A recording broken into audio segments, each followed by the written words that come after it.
जय श्री बलराम, जय माता दी भाइयों और बहनों। ये सत्य घटना पर आधारित प्रसंग है। गौरी एक छोटे से गांव मालदा, पश्चिम बंगाल में रहती थी। उसके परिवार के सभी सदस्य मां भवानी के दीवाने थे और गौरी भी मां के अत्यंत प्रेमी भक्त थी। उसके मन में मां के लिए एक अटूट विश्वास था। गौरी ने बचपन से ही मां भवानी का पूजन अर्चना करना शुरू कर दिया था। वह हर नवरात्रि में अपने माँ के मंदिर में जाती और आध्यात्मिक गाने गाकर माँ को खुश करती थी। एक बार गौरी के गांव में अचानक बाढ़ आई। बाढ़ के बादल आसमान में घिर गए और बारिश ने गांव को लपेट लिया। गंगा नदी का पानी बढ़ गया और गांव के सभी मकान भर गए। लोग चिंतित हो गए क्योंकि यह बाढ़ गांव के लिए बड़ी मुसीबत थी। इस समय भी गौरी ने हार नहीं माना। उसने अपने परिवार को दिलासा दिया और कहा, माँ भवानी की दया से हमें कुछ नुकसान नहीं होगा।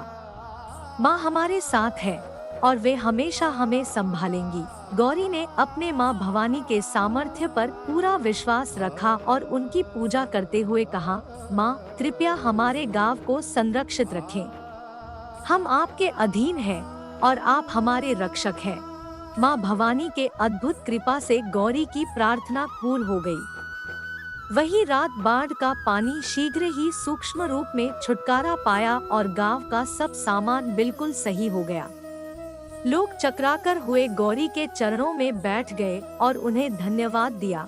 गौरी के मन में आनंद की लहर उमड़ने लगी। उसने माँ भवानी के प्यार और शक्ति को महसूस किया। गौरी को लगा कि उसे इस बारे में दूसरों से भी बताना चाहिए। गौरी ने अपने गांव के लोगों को सम्मानित करते हुए कहा, हमारे पास इतनी ताकत है क्योंकि हम आपके साथ एक दिव्य शक्ति के भक्त हैं। माँ भवानी हमारे सभी संकटों का समाधान करती है। गौरी की यह कथा गांव में तेजी से फैली।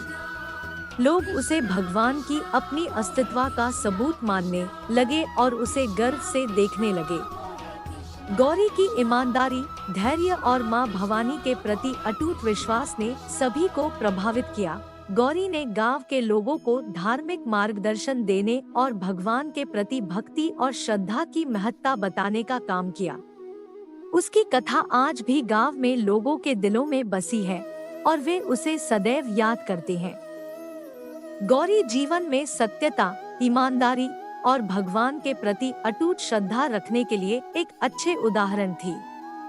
उनकी भक्ति और धार्मिक अनुष्ठान के माध्यम से वे लोगों के दिलों में एक अलग ही जगह बना लेती है। धन्यवाद।